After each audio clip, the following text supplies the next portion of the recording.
네, 오늘 말씀 제목은 간절한 마음으로란 제목으로 말씀을 나눌 텐데요. 이렇게 제목 잡은 건 11절에 보면요. 이 베레아 사람들이 간절한 마음으로 말씀을 받았다고 나오기 때문이에요. 그러니까 이것은요.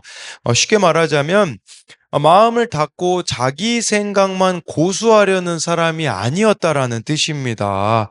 네, 여러분, 그런데요, 우리가 그렇다면 말씀을 묵상하지 않는다는 건 무슨 말이겠습니까? 마음을 닫고 자기 생각만 고수한다라는 것입니다. 근데 이런 자기 중심성은요, 우리들에게 매일매일 일어납니다.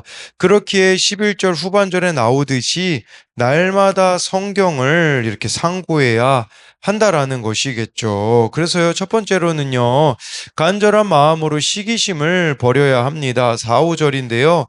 그 중에 어떤 사람 곧 경건한 헬라인의 큰 무리와 적지 않은 귀부인도 권함을 받고 바울과 신라를 따르나 그러나 유대인들은 시기하여 저자의 어떤 불량한 사람들을 데리고 떼를 지어 성을 소동하게 하여 야손의 집에 침입하여 그들을 백성에게 끌어내려고 찾았으나 4절에 보면요. 그 중에 어떤 사람 곧 경건한 헬라인이라고 해서 마치 헬라인들만 이렇게 말씀을 들은 것처럼 보이는데 여러분 세번역 성경에 보면요. 이제 유대인이라고 나와 있어요. 그러니까 4절에 예수님 믿은 사람들은 유대인들 또 경건한 헬라인들 이 사람들은요.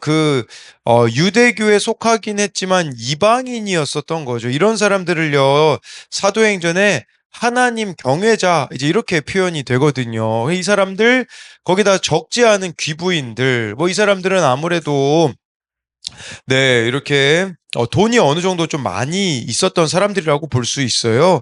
근데 여기 먼저 우리가 좀 주목해서 봐야 되는 단어는 뭐냐면 4절에 권함을 받고 또 여기 바울과 실라를 따르나 이 권함을 받고랑 이 따르나라는 이 단어가요.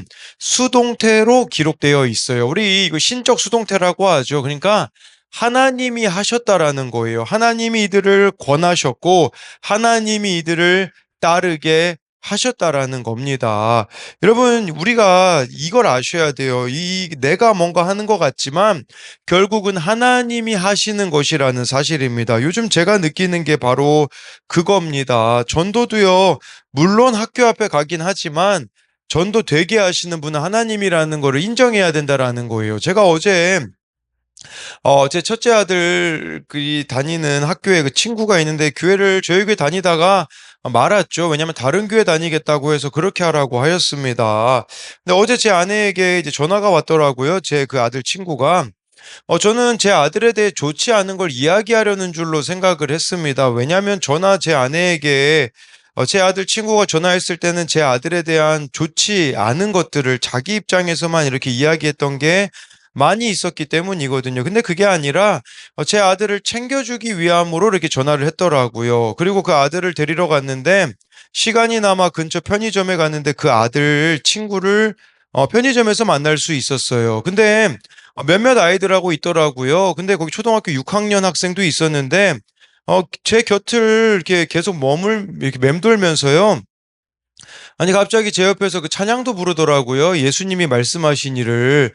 그 초등학교 6학년 처음 보는 애가 부르더라고요. 그래서 너 교회 다녔었냐? 그랬더니 예전에 다녔었다라고 이렇게 이야기를 하더라고요. 그래서 그 아이 이름도 알게 되어지고 또 교회 오라고 이야기를 해주었는데, 제가 든 생각은 뭐냐면 전도 되게 하시는 분, 마음 여시는 분이 하나님이라는 거예요. 근데 우리는요, 내가 뭔가를 다 하려고 하기 때문에 이 전도하는 것에 있어서도 아예 하지 않는 경우들이 있거든요. 그냥 나는 내가 해야 되는 일만 하면 되는 거예요. 그러면 하나님이 그것을 통해서 이렇게 되게 하신다. 그게 바로 사절에서 말하고 있는 권함을 받고 따르나가 수동태로 기록되어져 있다라는 거죠.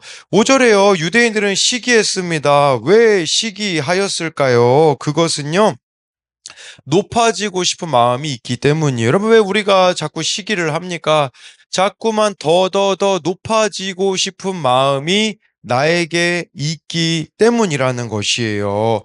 아마도 여러분 이 사람들은요, 유대교 회당 사람들을 바울에게 뺏겼다라는 생각 때문에 그러하였을 거예요. 그리고요, 아마 이들이 욕심이 났던 거 이유 중에 하나는요, 돈 문제가 있다라고도 볼 수 있어요. 왜 그러냐? 4절에 적지 않은 귀부인도 이제 바울과 실라를 따랐다고 하거든요. 이 사람들은 아마 유대교 회당의 후견인이었을 가능성들이 큽니다. 이 귀부인들이 돈이 많았거든요. 그러니까 유대교 회당에 아마 많은 돈을 헌금했을 것인데, 이제 바울에게 이 사람들이 빼앗겼다라고 여겼기 때문에, 여러분, 그렇다면 이들이 시기하고 있는 것은 이들의 주인이 누구라는 겁니까? 하나님이 아니라 눈에 보이는 사람이 그들의 인생의 주인이었기 때문에 시기심이 일어났다라는 거예요.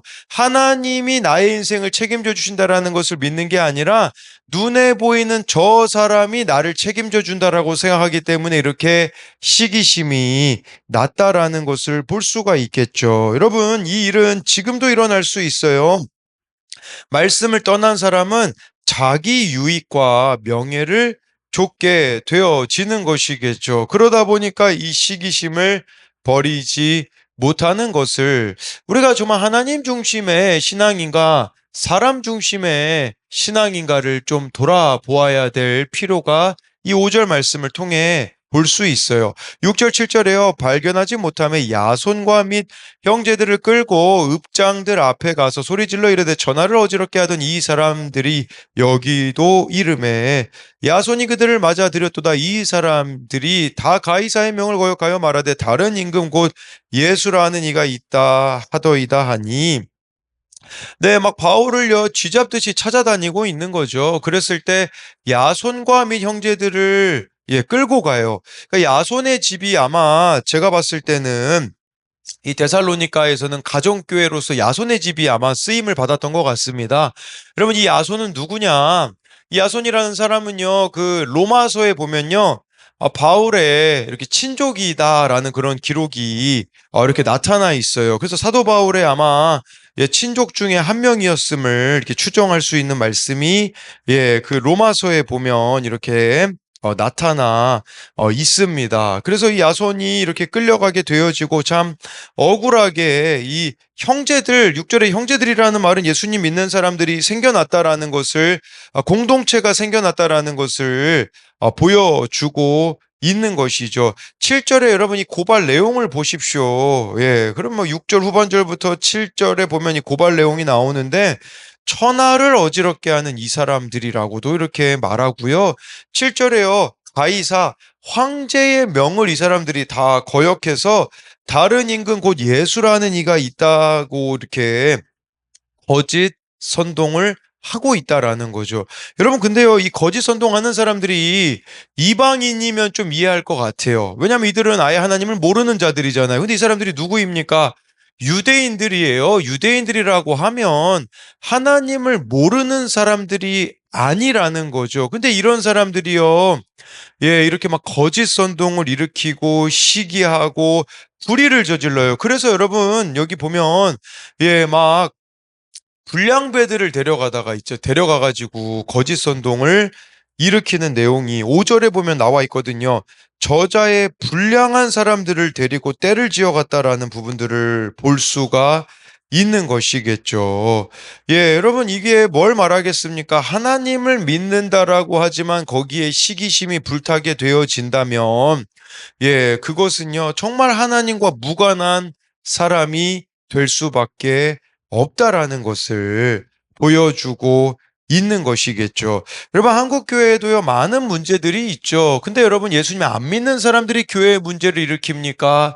아닙니다. 예수님을 믿는다라고 하는 사람들이 괴물이 되는 경우들이 얼마나 많이 있습니까? 그게 바로 오늘 말씀에 나와 있는 이 유대인의 모습이다라고 할 수 있어요. 그래서 이것에 대한 두 가지 적용은요, 내가 할 수 없기에 하나님의 은혜를 구해야 하는 일은 무엇입니까? 이것은 아까 4절에 그 권함을 받고 따르나라는 게 수동태로 쓰였다라는 거, 신적 수동태이기 때문에 하나님이 해주셔야 되는 거라는 거기 때문에요.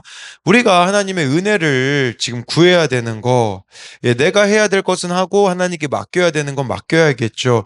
또 한 가지는요, 내가 시기하는 사람은 누구입니까? 그 이유는 무엇입니까? 이것은 아까 그 5절에 유대인들이 이제 바울을 시기한 것에 대한 그 부분을 보자라는 거겠죠. 두 번째로는요. 간절한 마음으로 말씀을 묵상해야 합니다. 10절 11절인데요. 밤에 형제들이 바울과 실라를 베레아로 보내니 그들이 이르러 유대인의 회당에 들어가니라. 베레아에 있는 사람들은 데살로니가에 있는 사람들보다 더 너그러워서 간절한 마음으로 말씀을 받고 이것이 그러한가 하여 날마다 성경을 상고함으로 10절에요. 바울이 결국은요, 이 데살로니가를 떠날 수밖에 없었어요. 근데 이것은 그 스스로가 내린 결정이 아니에요. 10절에 밤에 형제들이 그리고 공동체가 내린 결정을 따랐다라는 거겠죠. 그래서 바울과 실라가 이제 베레아로 가게 되어지는데요. 이때 바울의 마음이 어떠하였겠습니까? 참 자기가 좀 무책임하다라는 마음도 좀 들었을 것 같다라는 생각을 하게 되어지는 거죠. 어쩔 수 없는 선택이지만 참 마음이 아팠을 거예요. 왜냐하면 데살로니가 사람들이 아직 예수님 믿은 지 얼마 되지 않았기 때문인 것이겠죠. 그렇기에 바울은요, 아마 이 데살로니가 성도들을 위하여서 자기가 할 수 있는 게 기도밖에 없지 않았을까라는 생각을 하게 되어지는 것이겠죠. 그래서 이제는요, 네, 여기 보니까 거기 이제 베레아로 가게 되어지거든요. 베레아로 가게 되어졌는데 이 사람들은요, 데살로니가에 있는 사람들보다 더 너그럽다라고 이렇게 말씀해 주고 있는데 이 너그럽다라는 것은요, 인격을 말하는 게 아니에요. 이것은 태도에 관한 단어거든요. 그러니까 마음이 더 열려 있다, 더 수용적이다라는 의미를 가지고 있어요. 그러니까 이 사람들이 아까 제가 말씀드린 것처럼 마음을 닫고 자기 생각만 고수하려는 사람이 아니었다라는 거겠죠. 더 너그러운 마음에서 이제 간절한 마음이 나오게 되거든요. 그러니까 이 말씀을 향한 베레아 사람들의 적극적인 태도를 보여주는 거예요. 그래서 어떻게 하냐? 이들이 이게 그러한가 하여 날마다 성경을 상고했대요. 우리로 말하면 날마다 말씀을 묵상했다라는 거겠죠. 근데 여러분 이 상고하다라는 단어는요. 알아보다 조사하다라는 말인데 이게요. 얼마나 좀 까다로운 단어냐? 법정에서 죄가 있는지 없는지 따지려고 조사하듯이 청문하는 과정을 가리킬 때 쓰는 단어거든요. 그러니까 바울이 막 회당에서 말씀을 전하잖아요. 취조하듯이 막 말씀에 대해 꼬치꼬치 이렇게 따져 물었다라는 뜻이거든요. 여러분 말씀에 대하여서 이렇게 취조하듯이 물어보셔야 돼요, 말씀에. 그러면 여러분 우리가 말씀을 그렇게 취조하듯이 물어보면 어떻게 될까요? 내 자신에 대하여서도 이 말씀으로 취조하듯이 묻게 될 것이라는 것입니다. 이 말씀에 대하여서 여러분 우리가 듣기 좋은 말씀도 있겠지만, 네, 듣고 싶지 않는 말씀도 있을 수 있겠죠. 근데 그 말씀도 외면하지 않는다라는 거겠죠. 여러분, 그러면요, 우리가 이렇게 말씀 묵상을 하면요, 이제 한번 생각해 봐야 되는 게 있어요. 스스로 이 말씀의 취조를 받고 있느냐라는 거죠. 말씀의 취조를 받는 사람은 자신의 모습이 떠오르게 될 것입니다. 제가 저희 교회에서도 이제 띵크 양육을 진행하고 있는데, 어제도 어느 집사님과 이렇게 말씀을 나누었습니다. 그 가운데 집사님께서 말씀의 취조를 받으셨습니다. 인간적으로 그 외면하고 싶은, 정말 직면하고 싶지 않은 문제를 직면하시면서 작은 적용을 하시겠다고 하시더라고요. 그리고 어제는 그 100% 오르신 하나님, 이제 띵크 양육 그 5가 내용이었는데, 이 인생에 없었으면 하는 일들이 오히려 하나님 안에서는 꼭 필요한 일이셨음을 인정하게 되셨습니다. 여러분 마찬가지로 말씀에 취조를 받는 게 큐티 아니겠습니까? 그래서 이것이 고통스럽기도 합니다. 이 말씀으로 자신을 취조받는 것이 자신을 직면하기가 그렇게 어렵기 때문인 것이죠. 13절부터 15절을 보면요. 데살로니가에 있는 유대인들은 바울이 하나님의 말씀을 베레아에서도 전하는 줄 알고 거기도 가서 무리를 움직여 소동하게 하거늘 형제들이 곧 바울을 내보내어 바다까지 가게 하되 실라와 디모데는 아직 거기 머물더라. 바울을 인도하는 사람들이 그를 데리고 아덴까지 이르러 그에게 실라와 디모데를 자기에게로 속히 오게 하라는 명령을 받고 떠나니라. 바울이요 또 쫓겨납니다. 데살로니가에. 왜 그러냐?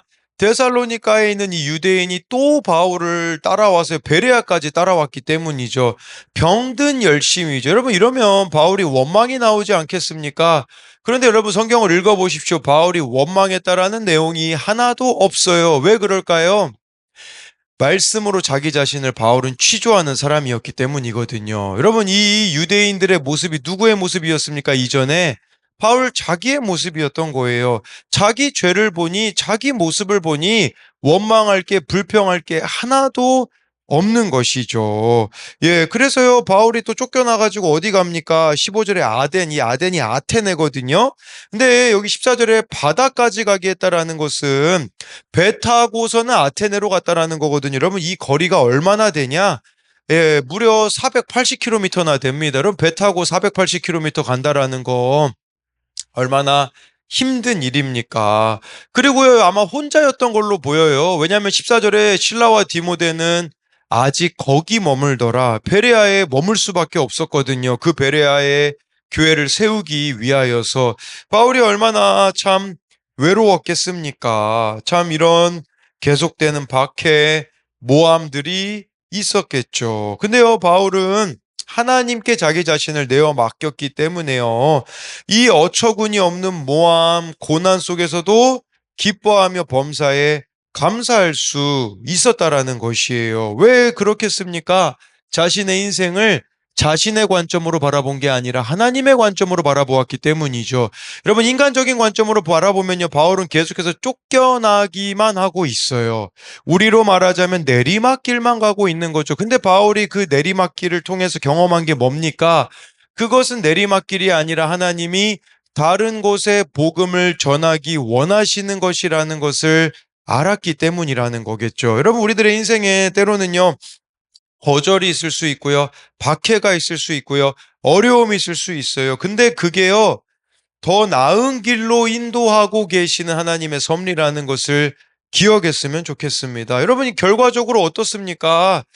다른 교회가 또 세워지게 되는 은혜가 있는 것이겠죠. 여러분 그렇기 때문에 우리도요 그냥 내 생각대로 모든 문제들과 이러한 것들을 바라볼 게 아니라는 거죠. 어제 밤에도 한 뭐 크게 한 두 가지 일들이 저에게 또 이렇게 일어났거든요. 근데 그 가운데 제가 할 수 있는 게 뭐가 있겠습니까? 오늘 새벽에 일어났을 때는 또 막연한 마음이 드는 거죠. 근데 오늘 말씀 앞에 서니까요. 아, 이건 내가 할 수 있는 게 아니구나. 왜 너는 네가 그 문제를 해결하려고 해서 이런 막연한 마음을 갖느냐라고 하나님이 오늘 말씀으로 저를 책망하시더라고요. 인간적인 관점으로 보면요. 아, 절망이죠. 근데 예, 이걸 통해서 하나님이 무엇을 하시기를 원하는가로 바라보게 되어지니 제가 할 수 있는 것들이 보여지더라고요. 이런 마찬가지로요.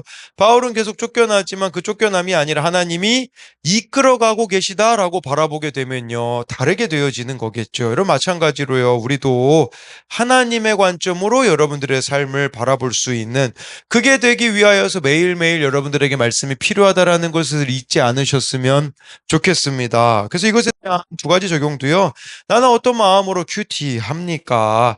가족과 공동체를 위해 어떤 너그러운 적용을 하겠습니까? 이것은 아까 그 11절에 베레아 사람들이 너그러워 간절한 마음으로 말씀을 받고 날마다 성경을 상고한다. 그것에 대한 적용 질문이고요. 또 한 가지는요, 내게 일어난 일을 인간적인 관점으로 바라볼 것이 아니라 하나님의 관점으로 바라보아야 할 것은 무엇입니까? 인간적으로 바울은 쫓겨나기만 하잖아요. 네, 데살로니가에서도 쫓겨나, 베레아에서도 쫓겨나서 480km를 배 타고 아테네에 갔던 그가 인간적인 관점으로는 쫓겨남이죠. 하나님의 관점으로 보면 이끌림이었다라고 제가 설명드린 부분입니다. 그래서 오늘 말씀을 요약하자면요. 간절한 마음으로 첫 번째로 우리는 시기심을 버려야 합니다. 그래서 정말 예, 이 유대인들이 그렇게 시기심을 갖고서는 막 불량배들까지 동원하며 막 바울을 쫓아내려고 하는 하나님을 모르는 사람이 아니었다라는 측면을 아까 이야기를 드렸죠. 또 한 가지는요, 간절한 마음으로 우리는 말씀을 묵상해야 합니다. 마치 베레아 사람들처럼요. 말씀에 물어보시고 말씀에 답을 따라가는 우리 자신을 또 말씀에 비추어 볼 수 있는 저와 여러분들이 되었으면 좋겠습니다. 기도하겠습니다. 살아계신 하나님, 오늘 말씀에 보면 유대인들이 시기합니다. 왜 시기하였겠습니까? 유대교의 그 회당 사람들을 빼앗겼다라는 생각 때문일 것이고, 귀부인들이 또 예수님을 믿게 되어지니 돈이 떨어졌다라는 것 때문에 시기하는 것을 봅니다. 결국은 돈 문제가 그 끝에 있음을 봅니다. 왜 우리들 가운데 시기심이 일어납니까? 높아지려는 마음 때문이며, 또 정말 하나님을 의지하는 게 아니라 눈에 보이는 사람을 의지하기 때문에 우리 또한 이런 시기심이 일어날 수 있다라는 것을 기억하게 하여 주옵소서. 뿐만 아니라 오늘 말씀에 정말 이 귀부인, 이 사람들이 권함을 받고 바울과 실라를 따랐던 것은 수동태로 기록되어 있습니다. 이건 사람이 한 게 아니라 하나님이 하신 일이라는 겁니다. 하나님, 우리도 내가 할 수 있는 적용은 내가 하기 원합니다. 그러나 사람을 변화시키시는 분은 늘 하나님이라는 것을 잊지 않게 하여 주옵소서. 또 오늘 말씀에 베레아 사람들은 날마다 말씀을 묵상했다고 합니다. 정말 치열하게 말씀에 물어보고 그 말씀을 내 삶에 가져와서 끊임없이 내 삶을 비춰보는 작업을 했다고 할 수 있는데, 하나님, 우리도 날마다의 이 말씀 묵상을 통하여 글이 되어서 자유케 되게 하시고, 뿐만 아니라 바울을 정말 유대인들이, 데살로니가에 있는 유대인이 또 베레아까지 쫓아와가지고 그렇게 하였을 때 바울에게는 참 미운 마음이 들었을 수도 있겠지만, 그런 마음이 들지 않았던 것은 자기 모습을 보았기 때문입니다. 이전에 자기 모습이 그러하였기 때문에 아무 말하지 않을 수 있는 것처럼 우리 또한 그렇게 되게 하여 주시고, 뿐만 아니라 인간적으로 보면 바울은 계속 쫓겨다니기만 합니다. 비참한 마음이 들지 않았겠습니까? 근데 그 비참한 마음이 들지 않을 수 있었던 비결은 그의 인생을 인간적인 관점으로 본 게 아니라 하나님의 관점으로 보았기 때문입니다. 오늘도 우리도 하나님의 관점으로 나를 보고 다른 이들을 바라보게 하여 주실 것을 믿으며 살아계신 예수님 이름으로 기도드립니다. 아멘.